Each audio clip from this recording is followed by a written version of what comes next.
Welcome to Crisis in Perception, where we examine the systems shaping our world one book at a time. Today, we are really diving deep into Ottessa Moshfegh's 2018 novel, My Year of Rest and Relaxation. This is a book it's gained an almost mythical status in discussions about modern alienation. The core concept this book helps us explore is, I think, maybe one of the most provocative in contemporary literature. Yeah. It's what happens when an individual, someone with, almost total financial immunity, Right, complete privilege. decides that the only path to sanity, to self-renewal, is just through a year of continuous pharmaceutical-induced oblivion. We're watching this radical, very privileged act of rejection against a system that's built entirely on constant productivity, on performance and transaction. And this is exactly where the systems analysis comes in. How does that very system, the one that includes wealth management, the medical and industrial complex, rigid social expectations, how does it not only facilitate this extreme hibernation, but then eventually resist it or even exploit it? The novel, and it's set in this kind of feverish, opulent quiet of pre-9/11 New York City, it gives us a chillingly prescient critique. It really speaks directly to the deep-seated cultural anxieties we face today. You mean things like burnout? Burnout, the commodification of mental health, the search for a radical reset, and that relentless pressure to perform wellness, especially in our hyper-connected, always-on culture. So our mission today is really a systems-level analysis. We're not here to, assign ideological blame to the narrator for her choices or to critique the ethics of her wealth. No, not at all. Instead, we want to dissect the mechanisms, the incentives, and the outcomes of these systems of wealth, of vanity of labor that enable this total catastrophic withdrawal. We want to understand how the machine is built to allow certain people to check out entirely and what happens when they try to come back. Okay, so let's start with some context. Maybe begin with the author herself. Ottessa Moshfegh is a really notable American fiction writer from New England, and she's known for this unflinching gaze at characters who often operate on the fringes of what we'd call acceptable behavior. Yeah, when you look at her body of work, you see these recurring themes of just profound isolation, self-disgust, and characters who engage in radically detached or self-destructive behavior. She wrote the novella Maglue, which won the Believer Book Award, and the novel Eileen, which was shortlisted for the Man Booker Prize. So she has this established reputation for presenting characters who are really uncomfortable in their own skin. But what My Year of Rest and Relaxation does is it takes that detachment and places it inside the stark opulence of Manhattan's elite, where suffering is, supposed to be minimal. That contrast is absolutely essential. The misery is happening in an East 84th Street apartment, an apartment that was purchased in cash. Right. And the timeline, the precise timeline of the story is critical to understanding the specific atmosphere she's trying to capture. The narrator kicks off her chemical shutdown in mid-June of 2000, and her journey wraps up right around the January 20th inauguration of George W. Bush. And, crucially, her re-entry into cognitive reality when she sort of wakes up happens right before the attacks of September 11, 2001. That placement, that specific timing, it captures the unique tension of pre-9/11 New York City. It really does. The city felt invincible. It was obsessed with status and speculation. You have the cynical, capital-driven art scene of Chelsea on one hand, and the luxurious, sterile environment of the Upper East Side, specifically Yorkville, on the other. It was a period just before digital life became completely pervasive. There's no social media, no iPhones. Exactly, and that makes her chemical disconnection an even more radical, almost anachronistic act. She's disconnecting from an analog version of hyper-capitalist pressure. That's a great way to put it. And this brings us to, I think, the central thesis of the book. The idea that the self, having been fundamentally corrupted by all the transactional demands of contemporary society, whether it's vanity, striving, careerism, or relationship performance, that this self requires complete and total erasure. She doesn't see this as therapy or healing in the way we normally think about it. It's more like a necessary demolition.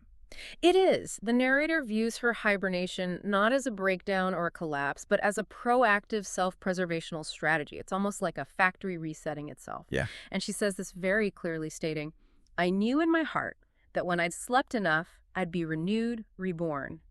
Her past life, which was full of these meaningless transactions, bad grief, shallow relationships, it all needed to be wiped away, to become but a dream so she could start over without regret, without the accumulated shame of the old self. That is such an incredibly appealing concept in our current age of anxiety, isn't it? Hmm. The idea of a radical pharmacological reset, just scrubbing the hard drive of your consciousness. But what the book forces us to reckon with is that the feasibility of this reset rests entirely on specific systemic factors that support her ability to disengage. It's a luxury product. Yeah. That brings us directly to our core insights, starting with the unshakable foundation that makes this whole experiment possible. Financial immunity as the basis for radical disconnection. This is the first and most critical insight. Absolutely. The narrator is 24, recently orphaned, and crucially, independently wealthy. And Moshfegh is so careful to describe her passive income stream in excruciating detail, showing us exactly how she can avoid ever needing a boss or a paycheck. It's the sheer automation of her wealth that's so striking, isn't it? Her apartment on East 84th Street was paid for in cash from her inheritance. So that's already a huge layer of insulation. But beyond that, she had already prepaid a year of property taxes on both that apartment and on her dead parents' sprawling house upstate. And that upstate property isn't just sitting empty either. It's rented out, and the rent money flows directly into her checking account via direct deposit every single month. Right. This means her primary housing costs, property taxes, and a steady stream of passive income are all running on autopilot. They require zero cognitive effort from her. We're also told her investments are managed silently by her deceased father's financial advisor, who sends her these quarterly statements she never even reads. She just throws them away. She calculates that she has enough in savings to live for a few years, as long as I didn't do anything spectacular. But the irony is that her entire year of rest is spectacular in the sense that it's a radical luxury most people can't even begin to fathom because they're living paycheck to paycheck. Her wealth creates this impervious protective bubble. It allows her to exit the social contract entirely without the immediate consequence that 99% of the population would face, homelessness, starvation, or just immediate destitution. But the critique doesn't just stop at the wealth itself. It extends to how she interacts with the welfare state. That's maybe the most cynical part of this systemic exploitation. She maintains unemployment status just by making a weekly automated call and pressing 1 for yes when the robot asks if she made a sincere job effort. And she is not sincere. She is not looking for a job at all. Not in the slightest. Yet she exploits this basic safety net that's designed for the truly needy, and she uses that marginal income stream to cover the endless co-payments on her massive supply of prescriptions. It really showcases how privilege can effortlessly exploit or subvert even the most basic systemic checks. It's financial abuse of the welfare system, albeit on a small scale, but it underlines her total contempt for the necessity of labor. And this contempt, it defines her consumer behavior, which is the ultimate outsourcing of basic existence. Her needs are met entirely transactionally. She gets delivery from the local Thai restaurant, endless tuna salad platters from the diner, and a weekly laundry service. Until she abandons the laundry service entirely. Right. She just opts instead to throw out dirty clothes, including designer lingerie that she doesn't even remember ordering in the first place. That detail about the dirty clothes is so crucial. It's not just laziness, it's a symptom of a total devaluing of material goods because money has lost all meaning to her. She doesn't need to conserve or care for anything. Even just gathering the clothes to be clean is too much trouble. Her relationship with the outside world is reduced to these transactional consumptions, and she literally doesn't even have to be conscious for the delivery system to function and keep feeding her. This financial insulation is the engine. It transforms what would be an immediate catastrophic descent into poverty and a mental health crisis for most people into a luxury sabbatical, a chemically induced wellness retreat. Yeah. It tells us that radical personal freedom in our society is fundamentally tied to radical wealth. So if wealth is the protective wall around her hibernation, the medical system acts as the highly effective yet totally corrupt door to the other side.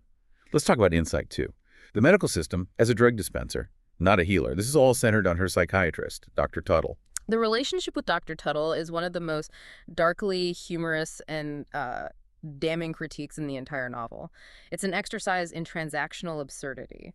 The narrator finds Dr. Tuttle's name randomly in the yellow pages, the only psychiatrist who happened to answer the phone late one Tuesday night. And from the very first meeting, Dr. Tuttle is presented as fundamentally compromised. Yeah. She wears this foam neck brace, supposedly from a taxi accident, and her office is surrounded by bizarre clutter. She is distracted, unprofessional, and instantly paranoid. She asks the narrator upon their first contact, "Are you FBI, CIA, DEA, NASA. It immediately establishes that this is not a clinical relationship based on care or diagnosis. It is purely a transaction based on the narrator's need for chemicals and the doctor's desire for cash flow. The narrator lies, claims insomnia and a need to escape her grief, and Dr. Tuttle obliges instantly, practically pulling out her prescription pad mid-sentence. The sheer volume and variety of pills prescribed become the central mechanism of the novel's plot, and it reinforces this idea that the solution to existential pain is always pharmaceutical, regardless of the diagnosis. We see her cycling through trazodone, Ambien, Nembutal, lithium, Haldol, Valiums, Libriums, Plastils, Noctex, Miltown, Seroquel, and Formoterol, plus experimental drugs. It's a pharmaceutical cocktail that just crosses all these therapeutic categories. Heavy sedatives, antipsychotics, mood stabilizers, all poured into a 24-year-old woman who's claiming simple grief and a desire to sleep. Yeah. But the deeper systemic critique lies in how Dr. Tuttle manages this supply through something she calls eco-scripting. Let's pause on that idea of eco-scripting, because it's a perfect lens into insurance-driven healthcare, isn't it? Yeah. Dr. Tuttle is openly gaming the system. She admits she knows how to play into their little games with insurance companies. She explains that she prescribes drugs based not on their primary therapeutic purpose, but on their side effects, specifically those side effects that align with the patient's supposed and often fabricated symptoms. Or she'll prescribe drugs that fall into specific, less scrutinized insurance categories. So she might give a migraine drug to induce relaxation, or an antipsychotic for insomnia. Exactly. And she does it specifically to ensure maximum coverage and avoid red flags that might alert the insurance providers to her patient's actual goal, which is nonstop sedation. It just transforms diagnosis from an ethical practice into a financial strategy. The patient becomes a vehicle for maximizing insurance billing. Dr. Tuttle treats the narrator not as a person to be healed, but as a pharmaceutical test case, an academic curiosity who can afford her cash-based methods. And this transactional dynamic, cash payments, post-dated checks, no questions asked, it exposes a medical system that's been corrupted by financial incentives, where the priority is maximizing insurance billing and dispensing chemicals rather than any genuine therapeutic intervention. There is a chilling moment early on where the narrator mentions that her mother died from mixing alcohol and sedatives. And Dr. Tuttle's reaction is just so cold, completely lacking in professional alarm or empathy. She replies, "People like your mother give psychotropic medication a bad reputation." Wow. That line is a key to her entire philosophy. She views drugs as effective in curing mental illness precisely because they impair our judgment. Her core philosophy is that the modern age has forced us to live these unnatural, hypervigilant, hyperproductive lives. Busy, busy, busy, go, go, go. And therefore, a chemical escape that shuts down judgment is the only logical, albeit radical, prescription. If reality is the disease, chemical erasure is the cure. The reality the narrator desperately wants to erase also includes her former workplace. Let's turn our attention to Insight 3. Focusing on the art world as a hyper-capitalist, aesthetically driven system. Before her hibernation, the narrator worked as a gallery girl at a place called Ducat in Chelsea. And again, the numbers tell the systemic story here. Her salary was minimal, only $22,000 a year. Which in New York City is nothing. It's nothing. So it makes it clear that the job was never about necessity or even viable employment. It was purely about status and performance, and it was entirely subsidized by her inherited wealth. Her primary value to the gallery system was purely aesthetic. She was tall, thin, blonde, and pretty, so she functioned essentially as fashion candy and hip decor. Her job was mostly just sitting behind a desk, ignoring visitors, and playing dumb to project this aura of jaded exclusivity that the wealthy clients crave. And the art itself is described as utterly cynical and derivative. She calls it canned counterculture crap, manufactured strictly for branding and cachet. The prime example of this is the gallery's star artist, a man named Ping Shi. Ping Shi is so central to this critique. He's a young man known for his wildly expensive ejaculate splatter paintings, and these abstract works are given the most bombastic, grand, and often wildly inappropriate political titles. Titles like Decapitated Palestinian Child or Bombs Away, Nairobi. The titles have absolutely nothing to do with the actual physical art, which is just abstract expressionism. But the grand political branding gives them this manufactured political depth and faux subversiveness that justifies their high prices and shock value. It's speculation and outrage. Yes, the system monetizes moral confusion. So the narrator explicitly chooses to forget this entire environment, the greed and gossip and cocaine of the art world, because she sees it as entirely interchangeable with financial institutions. Yeah. She views the art market indistinguishable from the stock market because, as she says, speculation and opinions drove not only the market but the products. Right. The value isn't any intrinsic artistic merit. It's entirely speculative, driven by the whims of wealthy collectors and the manipulative marketing genius of dealers like her boss, Natasha. And her eventual dismissal, which was over mixing up a shipment of press materials for Art Basel, she treats it almost as a relief. It's confirmation that the entire endeavor was meaningless, superficial labor. It was a system that valued her body as an ornament and intellectual work as a cynical marketing tool. So when she failed at the most basic administrative task, the system ejected her, confirming its lack of actual substance. The performance of professional life is one thing, but the performance of social life is another entirely. The narrator's foil, and maybe the most heartbreaking character in the book, is her best friend, Riva. This leads us to Insight 4. Riva is the embodiment of social performance and the wellness industrial complex. Riva is the mirror reflecting all the systemic demands that the narrator is wealthy enough to reject. Riva is desperately trying to adhere to every societal standard of success and wellness, even as it's destroying her. She's constantly anxious, often bulimic, deep in debt from maxed out credit cards. She's obsessively focused on brand names even when she's wearing knockoffs. And she's constantly seeking this manufactured life wisdom through self-help paradigms. She is the walking advertisement for monetized anxiety. We hear about her confidence-boosting CDs, her devotion to Oprah quotes, and her aggressive fad diets fasting on prune juice and baking soda, drinking salt water. Her life is just this relentless cycle of self-improvement that never yields any improvement, only more debt and more anxiety. And the narrator observes all this striving. Riva's working out, her affair with her married boss Ken, her pursuit of the right clothes, and sees it as a futile exercise in conformity. Riva constantly pushes the narrator to face the music and judges her, rubbing my nose in her moral high ground, desperately trying to validate her own suffering by demanding the narrator suffer productively too. Riva's frequent catchphrase, whenever the narrator experiences any advantage or peace, no matter how small, is "no fair." It's an expression of her deeply ingrained belief that if she works harder and suffers more, she should be rewarded. Right. And the narrator, who has done none of the work, has all the rewards. It's the ultimate failure of the meritocratic narrative. Crucially, the narrator admits that Riva is an analgesic. That's such a powerful and chilling psychological assessment. Her whiny, moronic drone, she says, clings the palate of my mind. Riva's existence, which is defined by her desperate attempts to manage her own anxieties through performance and consumerism, is so superficial that it transforms the narrator's deep existential pain into fluff that could be easily dismissed. So the friend is literally a coping mechanism. Riva's predictable, manageable misery validates the narrator's radical withdrawal. It confirms her belief that the external world is meaningless because the person who is trying the hardest is still suffering profoundly. Exactly. The narrator can look at Riva and say, if striving only leads to that, why should I even bother? Yeah. Riva is, therefore, as much of a chemical aid as the pills she takes. This systematic use of drugs to manage the external world, it eventually leads to our fifth insight, blackout behavior and the systemic loss of control. This is where the plot really turns from passive sleeping into this active yet unconscious participation in the world. The experimental drug infamidorol is the key. It's the powerful sedative that Dr. Tuttle provides to defeat the narrator's final, stubborn bouts of insomnia. But the side effect is prolonged blackouts, periods of up to 3 days where the narrator is physically active but later has no memory of what she did. This is profoundly disturbing because she is moving through the world, interacting with systems, but she's entirely absent from her own life. And during these blackouts, she engages in these mundane but very costly activities. Booking spa appointments, sleep shopping at Barney's and Saks. She wakes up to boxes filled with cashmere socks, designer jeans, or expensive jewelry she doesn't want or need. She even rearranges her furniture, moving heavy items, and only realizes it happened when she wakes up and her apartment is in a different physical orientation. It demonstrates that the systems of consumption and transaction are so pervasive that she can engage with them unconsciously.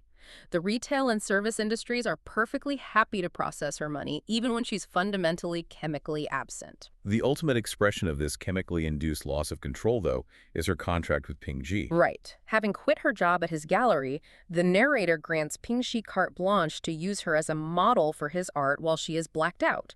The single bizarre condition is that he must leave no trace of his activities, no clues, no mess ensuring her naive state remains intact when she wakes up. This is a transaction that commodifies the unconscious female body for the sake of high art, but with a unique twist. Pingxi is exploiting a vulnerability that the system of extreme pharmacological solutions enabled. He views her not as a person but as a concept, the passive, sleeping muse, a critique of capitalist exhaustion. And he tries to justify this exploitation by claiming his art is about those brainwashed by a system that doesn't give a shit about who we really are. But the narrator, in her desire for complete erasure of her old self, accepts this exploitation as a necessary functional part of achieving her goal. Total disconnection from the self that existed before the rest? It's a cynical transaction that both parties seem to understand. The irony is so rich. The attempt to gain ultimate freedom from societal constraints leads her to the ultimate act of exploitation by a representative of the very system she despises, all while she is chemically muted. Our sixth and final core insight really deals with the emotional architecture that preceded and, I guess, necessitated her hibernation, the cycle of detached relationships. The narrator's romantic and familial history is characterized entirely by emotional distance, cynicism, and transactional intimacy. She grew up in an environment where true connection was viewed with suspicion. Her recurring ex-boyfriend, Trevor, who's a finance guy at Fuji Bank, is the prime example of this transactional intimacy. He dates older women, depletes his self-esteem in those relationships, and then he returns to the narrator specifically to reboot his confidence. Right. And he values her only when she is weak, noting that lust and pity went hand in hand. When she attempts to introduce genuine emotion, confessing that she loves him, he just dismisses it clinically, asking, how is that relevant? He eventually breaks up with her by offering this self-serving rationalization that she's too young and immature, and he needs someone who won't require him to support her emotional development. He wants a transaction that serves his emotional maintenance, not a partnership. And this cynicism is inherited directly from her parents. Even her memory of them frames attachment cynically. Her father, who is a scientist, described oxytocin clinically as just the hormone that bonds couples. While her mother, Ever the esthetician, warned that oxytocin was the thing that's going to make you crazy, she advised that men are more rational and don't attach as easily and would ultimately use women and then throw them out with yesterday's trash. The narrator concludes early on that non-transactional love or genuine empathy was never part of her upbringing. And the specific details of the mother's fixation on surface vanity are so heartbreakingly specific. We learn that her mother, a former beauty queen, used hemorrhoid cream to reduce swelling under her eyes. Yes. She refused to engage in domesticity because she believed it would cement her failure as a beauty queen, prioritizing eternal aesthetic performance over any meaningful relational role. That detail is profound. It shows how even the most intimate foundational relationship mother-daughter was defined by the pressures of aesthetic performance and the avoidance of reality. If your mother refuses to engage in domestic life because it threatens her status as a beauty queen, you learn that life is always a performance and connection is always secondary to appearance. This detachment extends even to her friendship with Riva. She needed Riva's whiny, moronic drone to cleanse her palate, yet she simultaneously resents her for striving. Their relationship is a complex circuit of resentment, memory, jealousy, denial, indicating that even her closest bond is fundamentally dysfunctional and driven by comparison and psychological use. This entire web of failed transactional intimacy is what she is chemically escaping. Now that we've unpacked the core mechanisms, let's try to map these interactions onto a systemic framework. If the protagonist is attempting to create a complete personal reset, what we're calling a hibernation system, what are the inputs and actors that make it run and maintain its stability? The system requires specific, self-reinforcing inputs to maintain its isolated, harmful, yet functional state. The key actors are numerous. You have inherited wealth, which provides the passive income stream and housing security. You have Dr. Tuttle, the highly unethical medical gatekeeper. Pharmaceuticals, which are the primary tools of cognitive erasure. Pingxi, the exploitative artist who utilizes her unconscious body. And Riva, who acts as the external social pressure and mirror of conformity, which in turn validates the narrator's escape. Let's focus on the incentives and the mechanisms driving their respective behaviors. Wealth and privilege, as we discussed, create this absolute protective bubble. It automates survival through direct deposit rent, prepaid taxes, and automatic bill payments. It completely removes the necessity for physical or cognitive participation in the economy.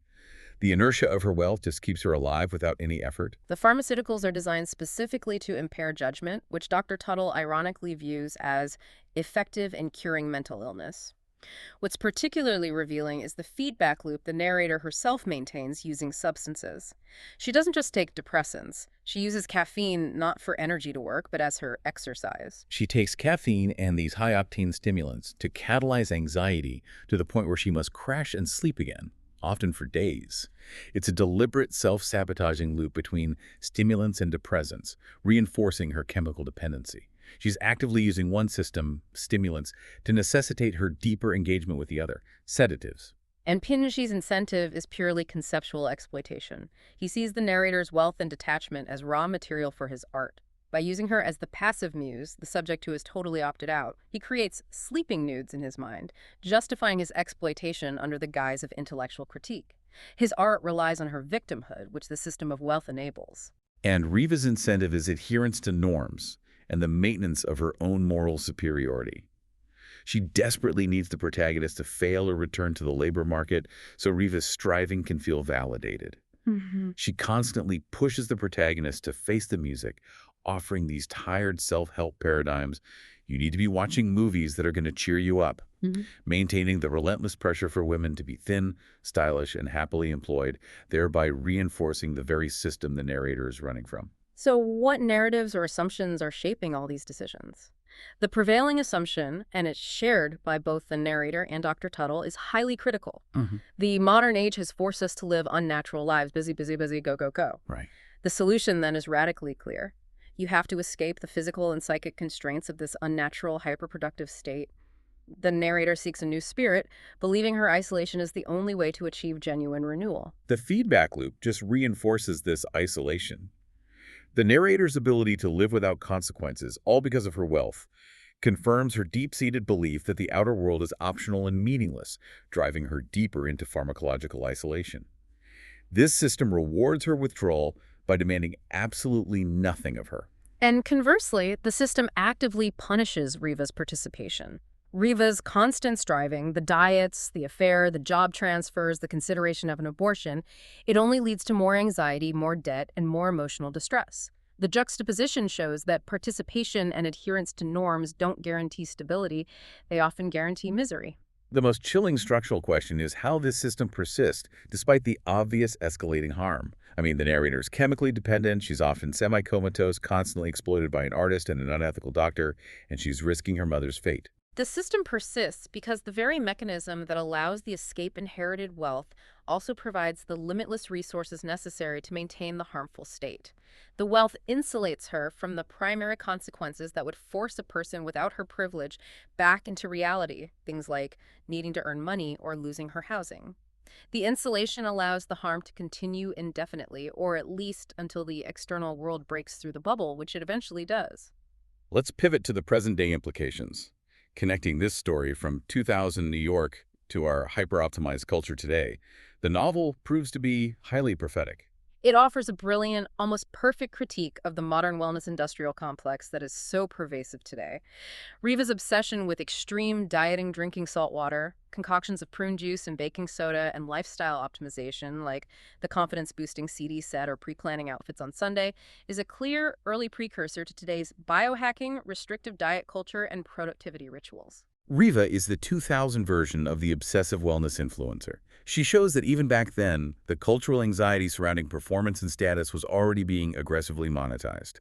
Riva really embodies the constant internal labor required to maintain the illusion of a successful, well-adjusted life. And today, this manifests in elaborate morning routines, expensive tracking devices, and the pressure to constantly optimize every aspect of one's existence.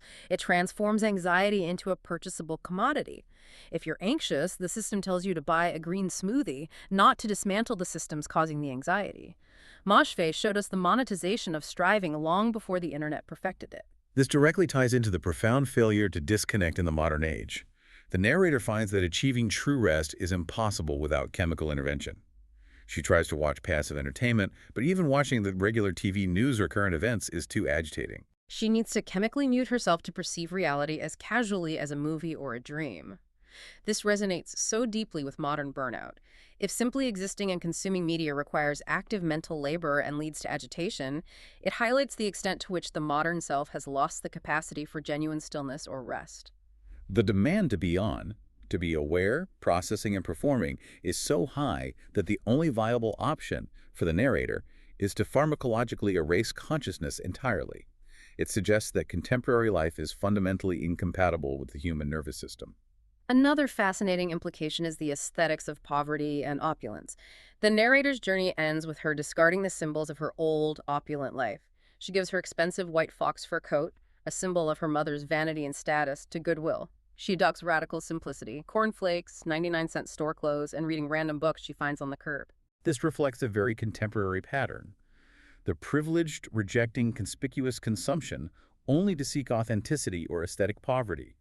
It's a performance of simplicity, a cleansing ritual that demonstrates that they are above materialism, even after they have exhausted the performance of opulence. It becomes a new form of high status to show that you don't need the trappings of your class. It's the ultimate form of detachment. If the narrator woke up and immediately went back to designer clothes, the transformation would feel incomplete. Her adoption of minimalism signifies that she has finally rejected the value system that placed appearance above all else. And finally, we have to revisit the price of performance in education and career, highlighted through this painful memory the narrator recalls about her college class on feminist art theory. This anecdote perfectly encapsulates how academic and professional spaces commodify and critique personal aesthetics, rather than engaging with intellectual substance or genuine suffering. The narrator comes into class one day, heartbroken and grieving, wearing an expensive outfit and a broken stiletto heel. Instead of anyone asking about her emotional state, the broken heel is immediately analyzed by the professor and the students as a feminist performance art piece, a commentary on the male gaze or patriarchy. And then the professor, wanting to nail the class critique, asks the price of her shoes, almost $500. The narrator's personal pain, her grief over her parents, which is mitigated by the comfort of expensive familiar objects, was immediately translated into a political commodity, broken by the male gaze, and then reduced to a class critique, the price tag. This systemic tendency to intellectualize, to monetize, and categorize personal pain is what fuels the narrator's rejection of the world of abstract ideas and performance. She realizes that her pain, her grief, and her appearance are simply raw material for the system to process, critique, and package. Let's situate this deep dive within our broader themes of crisis and perception. This novel offers a very clear argument about systems versus individual blame. It really does. The temptation is to categorize the narrator simply as a lazy rich girl, but the novel argues otherwise. Her condition is the logical, if radical, outcome of a system that offered her no meaningful, non-transactional life path. She finds the art world fake, the financial world corrupt, and even her closest relationships are completely self-serving. Her radical escape is a rational reaction to a world where, as she observes, education is directly proportional to anxiety, and talent is almost irrelevant. As Riva correctly asks, do you really need talent? The novel frames her retreat not as a moral failure, but as an existential reaction to a failed operating environment. She didn't fail the system. The system failed to provide a reason to live consciously. The narrative also brilliantly illustrates power hidden in neutral processes. We've discussed how the narrator's inherited wealth is the invisible power protecting her, but the narrative also dissects how subtle power dynamics define every single relationship. Trevor's suave and self-serious behavior is revealed to be deeply self-serving and transactional. It's a mechanism for his emotional maintenance. The mother-daughter dynamic, as we saw with the hemorrhoid cream and the refusal to be domestic, was defined by the mother's need for pity and her aesthetic vanity. These seemingly neutral, everyday processes, dating, motherhood, career management, are all masked vehicles for exploitation and power maintenance. The system rewards those who can detach and use others, while punishing those who attach too deeply, just as the mother warned about oxytocin. And finally, there is the rejection of moral narratives that are embedded in institutions.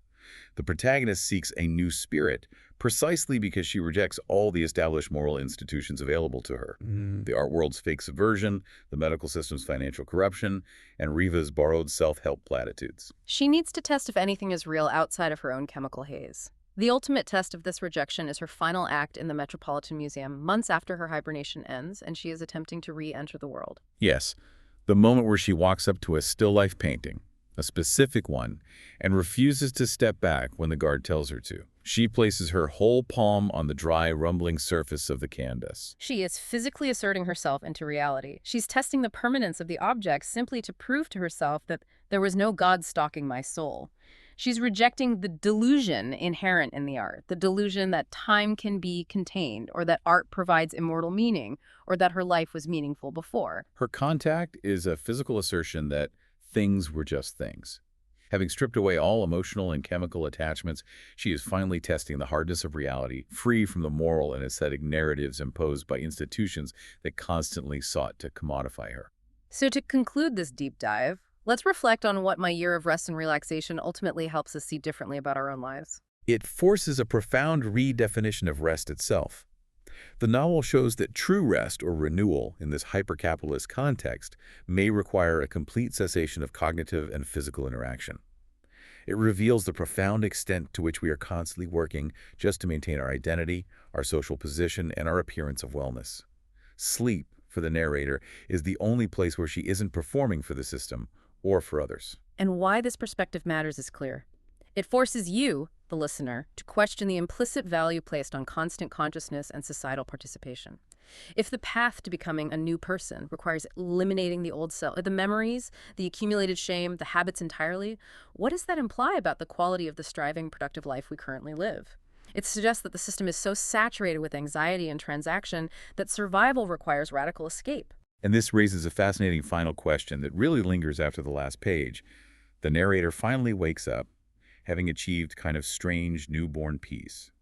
This is evidenced by her ability to sleep naturally on the hard floor and her adoption of simple routines like cornflakes and reading random books. But was this peace a chemical fluke, a temporary adjustment, or a legitimate pathway to confronting her fundamental terror of infinity? Does escaping reality for a year fundamentally prepare one to re-enter it, or does it just delay the inevitable collision? The weight of the novel's timeline adds this final, devastating layer.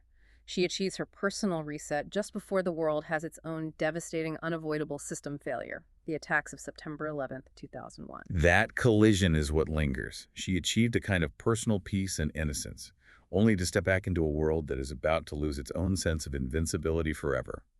Her small, isolated pharmaceutical crisis meets the world's large, violent, systemic crisis. A chilling and unforgettable thought indeed about the nature of personal and collective exhaustion. Our deep dive today was based on Ottessa Moshfegh's novel, My Year of Rest and Relaxation. We encourage you to read the book yourself, support the author if you found these ideas valuable, or check your local library for free access. For a shorter, visual overview of this topic, see the mini explainer linked in the description. If you enjoy this kind of systems-level analysis, please like, subscribe, and comment with books or topics you'd like us to explore next.